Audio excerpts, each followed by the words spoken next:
दोस्तों, जो लोग कहते हैं कि जातिवाद ख़त्म हो गया है, उन लोगों को ये वीडियो ज़रूर दिखाएं। दोस्तों, वीडियो शुरू करने से पहले हम अपना डिस्क्लेमर देख लेते हैं। चलिए दोस्तों, वीडियो शुरू करते हैं। दोस्तों, इस फोटो में लिखा है शूद्र मंदिर में प्रवेश ना करें। शूद्र मतलब ओबीसी, आज का ओबीसी, पहले का शूद्र। दोस्तों, अगला ये फ़ोटो है सन्यासियों के मंदिर में शूद्र प्रवेश ना करें, सामाजिक व्यवस्था बनाए रखें। यानी कि दोस्तों यहाँ पर भी शूद्र मतलब ओबीसी समाज को बोला गया है। दोस्तों, जो लोग ये कहते हैं कि जातिवाद ख़त्म हो गया है, उन लोगों को ये वीडियो खुद भी देखनी चाहिए और दूसरों को भी दिखानी चाहिए। नए कपड़े पहनने पर दलितों की पिटाई। दलित नए कपड़े नहीं पहन सकता, अगर पहनेगा तो सवर्ण समाज के लोग उसकी पिटाई करेंगे। पत्नी गिड़गिड़ाती रही, दलित को जिंदा जलाकर मार डाला। लोग कहते हैं कि जातिवाद ख़त्म हो गया है। अब जातिवाद कहाँ रह गया है? आँख खोलकर पढ़ो इस खबर को। दबंगों ने 70 साल के दलित किसान को पत्नी के सामने पेट्रोल डालकर जिंदा जला डाला। आज के समय में ऐसा है तो पहले के समय में कैसा होता होगा, थोड़ा सोच कर देखिए। आज तो फिर भी संविधान लागू है। दलित परिवार को मंदिर में चढ़ने से रोका। दोस्तों, मंदिर में जाने की ज़रूरत ही क्या है? आपको तो विद्यालय में जाना चाहिए। मंदिर आपकी मंजिल नहीं है, आपकी मंजिल विद्यालय होना चाहिए। हिमाचल में दलितों के मंदिर प्रवेश पर रोक। कोई भगवान नहीं आता मंदिर में प्रवेश दिलाने के लिए, एंट्री कराने के लिए। कोई देवी नहीं आती इनको सज़ा देने के लिए। प्रतापगढ़ में दलित को चारपाई से बांधकर झोंपड़ी में जिंदा जलाया और लोग कहते हैं कि जातिवाद ख़त्म हो गया है। अनुसूचित जाति के खिलाफ अपराध में यूपी टॉप पर। दलित कावड़ियों को जलाभिषेक से रोका, यानी जल चढ़ाने से रोका। जिस भगवान पर जल चढ़ा रहे थे वो प्रकट क्यों नहीं हुए? उन भगवान ने आकर इनको भस्म क्यों नहीं किया? अपने त्रिशूल से इनका सर क्यों नहीं काटा? दोस्तों, तुम्हारी मंजिल मंदिर नहीं विद्यालय होना चाहिए, शिक्षा होनी चाहिए। मंदिरों में नहीं, विद्यालयों में जाओ। दोस्तों, अगला है ये दलित महिला पर फिर टूटा दबंगों का कहर। साइलेंसर से जलाई दलित महिला की उंगली, पीटा भी। दलित को मंदिर में पूजा करने से रोका। ये दलित लोग जाते ही क्यों हैं अपनी बेइज्जती कराने के लिए? इनका भगवान इनको बचाने भी नहीं आता। कहानियों में और टीवी पर प्रकट होता है, लेकिन असलियत में प्रकट नहीं होता। फिर भी इन मूर्खों को अकल नहीं आती। दोस्तों, आगे है शादी समारोह में कुर्सी पर बैठकर खाना खाने पर दलित को पीट डाला। दोस्तों, लोगों की क्या मानसिकता है आज भी। जो लोग कहते हैं कि जातिवाद ख़त्म हो चुका है, उनको ये वीडियो ज़रूर देखनी चाहिए। हेडमास्टर की मटकी से पानी पिया तो 8 साल के दलित छात्र की हत्या। दोस्तों, सोच के देखिए, आज के समय में ये हालत है तो पहले के समय में क्या हालत रही होगी, और बाबा साहब भीमराव अम्बेडकर ने क्या क्या नहीं सहा होगा। दोस्तों, सोचने वाली बात है। आज तो फिर भी संविधान लागू है, लेकिन पहले तो मनु का विधान चला करता था। सवर्णों की पिटाई से स्कूल नहीं गए दलित बच्चे। दलितों को शिक्षा से रोकने का ये सबसे अच्छा तरीका है कि उनकी पिटाई कर दो। वो डर के मारे स्कूल ही ना आए, ना पढ़ेंगे ना आगे बढ़ेंगे। नए कपड़े पहनने पर दलितों की पिटाई। दोस्तों, ये लोग कभी नहीं चाहते कि आप लोग इनकी बराबरी पर आएँ, नए नए कपड़े पहने, आप अच्छे दिखें। ये चाहते हैं कि आप वैसे ही दिखें, गरीब, असहाय, लाचार। ये लोग चाहते हैं कि आप इनके सामने हाथ जोड़कर खड़े रहें और आप इनकी दया पर जिएं। खाना छू लिया तो की दलित की पिटाई, मौत हो गई उसकी। क्या दोस्तों इंसानियत मर चुकी है? क्या लोगों के अंदर इंसानियत ख़त्म हो चुकी है? दोस्तों कोई किसी ने अगर खाना छू भी लिया तो क्या उसको जान से मार देंगे? मैं SC ST OBC समाज के जितने भी लोग हैं जो अच्छे अच्छे पदों पर या मिनिस्टर हैं या फिर मंत्री हैं, प्रधानमंत्री हैं या मुख्यमंत्री हैं, उनसे कहना चाहूँगा कि आप लोग जागो और आवाज़ उठाओ। क्या दलित लोग ऐसे ही मार खाते रहेंगे या जान से जाते रहेंगे? आपके अधिकारी या मिनिस्टर रहने पर अगर लोगों के साथ ऐसा होता है तो धिक्कार है आपके ऐसे अधिकारी होने पर या ऐसे मिनिस्टर होने पर। आप लोगों को उनके अधिकारों की रक्षा करनी चाहिए। आप लोगों को आवाज़ उठानी चाहिए। जो लोग पढ़े लिखे नहीं हैं उनके लिए आपको अपनी आवाज़ देनी चाहिए। आपको उनकी आवाज़ बनना चाहिए। दोस्तों ये अगला है, दलितों को मिली मंदिर में दर्शन करने की सज़ा, सवर्णों ने दौड़ा दौड़ा कर पीटा। जितने भी दलित ये मेरी वीडियो देख रहे हैं, मैं उनसे इतना ही कहना चाहूँगा कि आप जिस मंदिर में जिस भगवान के लिए दर्शन करने के लिए जाते हैं, वो भगवान आपको बचाने क्यों नहीं आता? वो प्रकट होकर इनको भस्म क्यों नहीं कर देता? वो अपने चक्कर से इनकी गर्दन क्यों नहीं काट देता? जब ये लोग दौड़ा दौड़ा कर पीट रहे थे, उस समय भगवान को प्रकट होकर अपना सबूत देना चाहिए था कि हाँ मैं भी हूँ। लेकिन दोस्तों भगवान होगा तो आएगा, जब भगवान है ही नहीं तो कहाँ से आएगा? मंदिर के पुजारियों को आपका पैसा चाहिए, आप नहीं। आप सोचते हैं आपको कोई भगवान बचाने आएगा, तो क्यों नहीं आया भगवान बचाने के लिए? कुर्सी में बैठकर खाने पर दलित की हत्या। दलित कुर्सी पर बैठकर भी खाना नहीं खा सकता।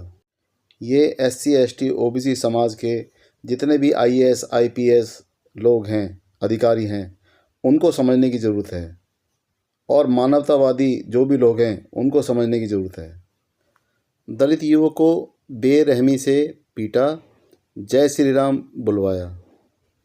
ए बेरहम लोगों, भगवान राम का नाम ही बुलवाना है तो इतना प्यार, इतना मान सम्मान दो, बराबरी का दर्जा दो, तो क्यों नहीं बोला जाएगा जय श्री राम?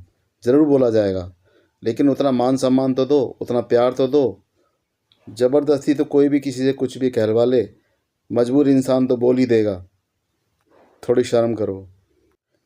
स्कूल में पानी नहीं पी सकते 52% दलित बच्चे। ये है आज का हिंदुस्तान। और लोग कहते हैं कि आरक्षण की ज़रूरत क्या है। ये थप्पड़ है उन लोगों के गाल पर जो लोग आरक्षण की खिलाफत करते हैं। दलित दूल्हे को घोड़े से उतार कर पीटा।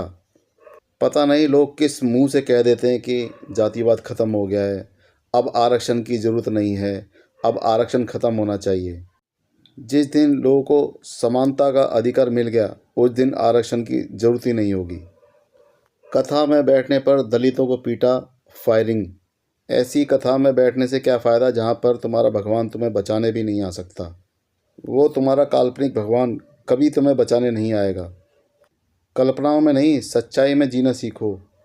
अगर भगवान होता तो जातिवाद नहीं होता और ब्राह्मण देवता नहीं होता, 4 वर्ण नहीं होते, 6743 जातियाँ नहीं होती, लोग अलग अलग जातियों में नहीं बटे होते, कोई ऊंचा और कोई नीचा नहीं होता। ऐसी महिला को प्रसाद चढ़ाने से रोका। बदायूं के वजीरगंज का मामला। जिस भगवान पर प्रसाद चढ़ाया जाना था उसी भगवान को बुरा लगना चाहिए था, उसी भगवान को प्रकट होना चाहिए था, उसी भगवान को सज़ा भी देनी चाहिए थी जिसने भी प्रसाद चढ़ाने से रोका। लेकिन भगवान होगा तो आएगा, भगवान है ही नहीं तो कहाँ से आएगा? जय भोलेनाथ बोलने पर भी रोक। तो दोस्तों ये बात तो भोलेनाथ को ही बुरी लगनी चाहिए, और जो रोक लगा रहा है भोलेनाथ को अपने त्रिशूल से उसको भस्म कर देना चाहिए, उसका सर काट देना चाहिए। लेकिन तुम्हारे भोलेनाथ ने ऐसा नहीं किया। मंदिरों में दलित प्रवेश पर रोक उचित, शंकराचार्य। ये तो बहुत अच्छा किया शंकराचार्य जी आपने। जो पढ़े लिखे समाज के लोग हैं, जो पढ़े लिखे दलित समाज के लोग हैं, वो खुद ही मंदिरों में जाना नहीं चाहते। ये तो बेवकूफ़ अनपढ़ गंवार लोग हैं जो मंदिरों में चले जाते हैं। पढ़ा लिखा दलित मंदिरों में जाना ही नहीं चाहता। आपने रोक लगाकर भी बहुत अच्छा किया। दलित महिला को धक्का दे मंदिर से निकाला, बहुत अच्छा किया। इन औरतों को समझ में नहीं आती कि इनको मंदिरों में नहीं विद्यालयों की तरफ जाना चाहिए। दलितों के 25 घर जो मंदिर में नहीं जा सकते। दलितों को शिव मंदिर में जाने से रोका, मारपीट और हंगामा। इन दलितों को मंदिर की जगह विद्यालयों में जाना चाहिए। इनका मंदिर विद्यालय होना चाहिए। दलित दूल्हे की बारात रोकी एवं राम मंदिर में जाने से रोका। आपको तो राम जी को शिकायत करनी चाहिए, राम जी को प्रकट होना चाहिए आपकी रक्षा करने के लिए, पर राम जी प्रकट नहीं हुए। राम जी के पास जाने के बजाय आप लोग थाने में जा रहे हैं। ऐसे तो राम जी को बुरा लग जाएगा। ऐसी दूल्हे को मंदिर जाने से रोका। दलितों को नहीं है कुएं के पास जाने की इजाज़त। दोस्तों, आज भी हालत है कि दलितों को पानी पीने के लिए कुएं के पास जाने की इजाज़त नहीं है, और लोग कहते हैं कि जातिवाद ख़त्म हो गया। इसी वजह से बाबा साहब ने आरक्षण की व्यवस्था की थी, छुआछूत को ख़त्म किया जा सके, लेकिन आज भी ये छुआछूत देखने को मिल ही जाती है। दलित मंदिरों में ना करें प्रवेश। पूरी पीठ के शंकराचार्य ने कहा प्रवेश शास्त्र सम्मत नहीं। दोस्तों, इनके शास्त्रों में शूद्रों अछूतों को बहुत ही नीचा दिखाया गया है। आप इनके वेद पुराण स्मृति पढ़ेंगे तो आपको पता चलेगा, और आप लोगों को ज़रूर पढ़ने चाहिए। इनके वेद पुराण स्मृति उपनिषद जितने भी ग्रंथ हैं आप लोगों को पढ़ने चाहिए। आपको पढ़ने से ही पता चलेगा कि आप लोगों की क्या हैसियत थी, क्या औकात थी, और आज भी क्या हैसियत है और आज भी क्या औकात है। मंदिर में नहीं जा सकते दलित, पर चढ़ावे से कोई परहेज नहीं। यानी कि मंदिर में जाने से रोक है, लेकिन चढ़ावा चढ़ाने से रोक नहीं है। दोस्तों, इस क्रोनोलॉजी को समझिए। ये लोग आपका दान चाहते हैं, आपका पैसा चाहते हैं, आपकी धन चाहते हैं, आपका दौलत चाहते हैं, लेकिन आपको नहीं चाहते। मंदिरों में दलित प्रवेश पर रोक उचित, शंकराचार्य। गुजरात के 77 गांव के मंदिरों के बाहर लिखा, शूद्रों का प्रवेश वर्जित। शूद्र यानी आज का ओबीसी। दोस्तों, दलितों के साथ तो कर ही रहे हैं, ओबीसी समाज के साथ भी कर ही रहे हैं। हरिजनों का आना मना है सोमनाथ मंदिर में। दलित युवक ने पानी के मटके को छुआ तो बेरहमी से पीटा। रात भर बंधक रखा, 1 लाख रुपए लेकर छोड़ा। ये है हमारे आज के जाति मुक्त समाज की सच्चाई। आहोर दलित दूल्हा दुल्हन को मंदिर में घुसने से रोका, गालियां भी दी। दलित युवक का बिनौरा रोका, पीटा। एनसीआरबी की रिपोर्ट में खुलासा हुआ है कि 60% बढ़ा दलितों पर अत्याचार। नज़रें उठाने, मूंछों के फ़ोटो सोशल मीडिया पर डालने से विवाद। हत्या करने सूरत से बाइक पर आए थे आरोपी। ये जितेंद्र मेघवाल हत्याकांड है, जिसमें मूंछें रखने पर एक दलित की हत्या कर दी गई थी, और लोग कहते हैं जातिवाद ख़त्म हो गया, छुआछूत ख़त्म हो गई। यूपी के बुंदेलखंड इलाके में ललितपुर में जातिवाद जो है कि चप्पल प्रथा के रूप में आज भी देखने को मिलती है। दोस्तों, ये इस इलाके में ये महिलाएं अपने सर पर चप्पल रखकर चल रही हैं, क्योंकि इनको ठाकुरों के घर से चप्पल पहनकर निकलने की इजाज़त नहीं है। आज भी ये प्रथा चालू है।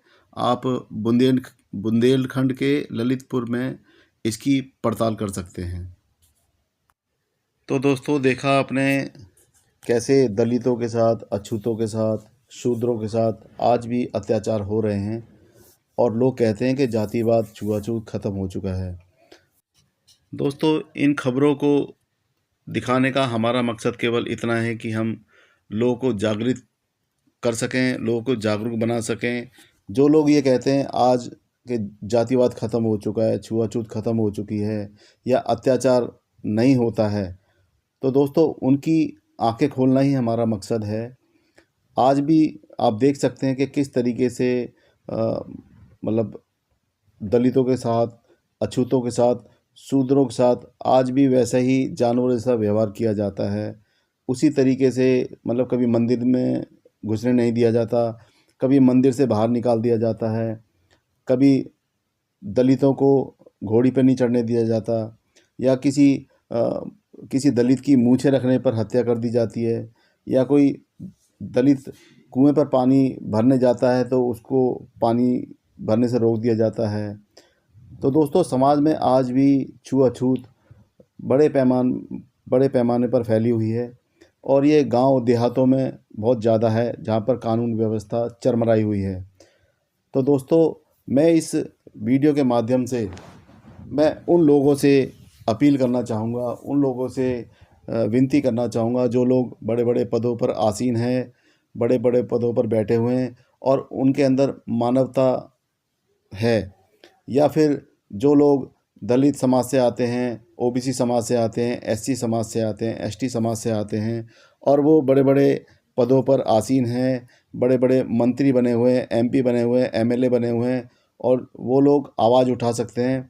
तो दोस्तों, उन लोगों को ऐसे कानून बनाने चाहिए, ऐसे कानून की पैरवी करनी चाहिए जिससे समाज में ये जातिवाद, कुव्यवस्था, छुआछूत ख़त्म हो सके और जो भी इस तरह की वारदात करे, जो भी इस तरह की हरकत करे, उसको कड़ी से कड़ी सज़ा मिल सके, सख्त से सख्त सज़ा मिल सके, कड़ी से कड़ी कार्रवाई की जा सके। और जो लोग संविधान का विरोध करते हैं उनको भी मैं ये कहना चाहता हूँ, पहले आप इन खबरों को देखिए और फिर अपने आप से पूछिए, क्या ऐसा एक इंसान के साथ होना सही है? क्या एक इंसान के साथ ये जानवर जैसा व्यवहार होना क्या सही है?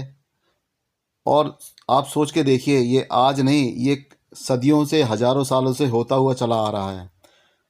आरक्षण सिर्फ एक लाठी थी जो इस समाज को थोड़ा सा एक सहारा देकर ऊपर उठाने की कोशिश की गई थी।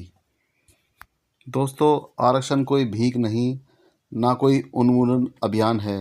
दोस्तों, आरक्षण एक रास्ता है जिससे कि दबे कुचले समाज के लोगों को ऊपर उठाया जा सके, समाज के बराबर समानता के रूप में बराबर लाया जा सके। जिस समाज के साथ हमेशा पशुओं जैसा व्यवहार किया गया, जानवरों जैसा व्यवहार किया गया, उसको मुख्य धारा में लाने का एक छोटा सा प्रयास था जो डॉक्टर बाबा साहब भीमराव अम्बेडकर ने अपने संविधान में किया था।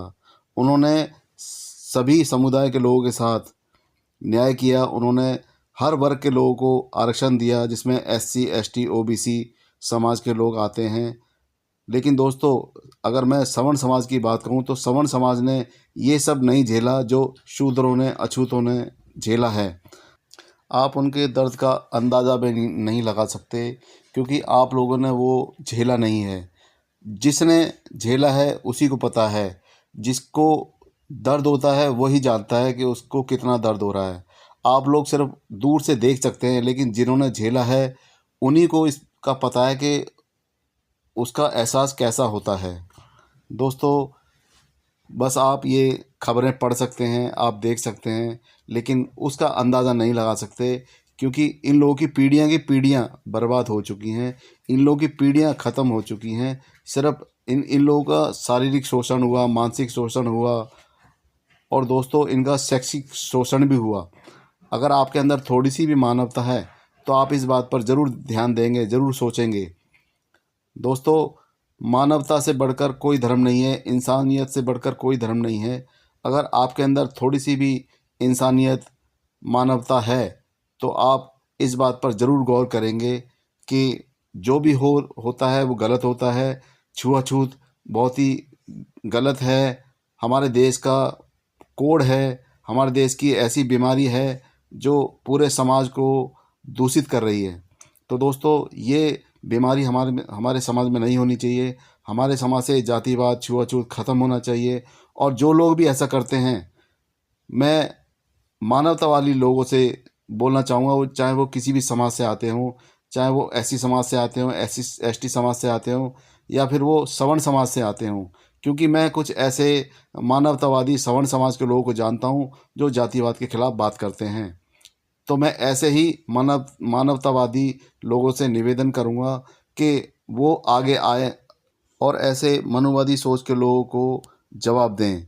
दोस्तों, आप मनुवादी लोगों की सोच को बदल सकते हैं या फिर उनका जवाब बन सकते हैं। दोस्तों, ये वीडियो काफ़ी लंबी हो चुकी है और मैं इस वीडियो को ज़्यादा ना लंबा करते हुए इस वीडियो को यहीं पर विराम देता हूँ और आप सभी लोगों से विनती करता हूँ कि आप मेरे इस चैनल जन जान को ज़्यादा से ज़्यादा शेयर करें, ज़्यादा से ज़्यादा लाइक करें और सब्सक्राइब करना ना भूलें। धन्यवाद दोस्तों।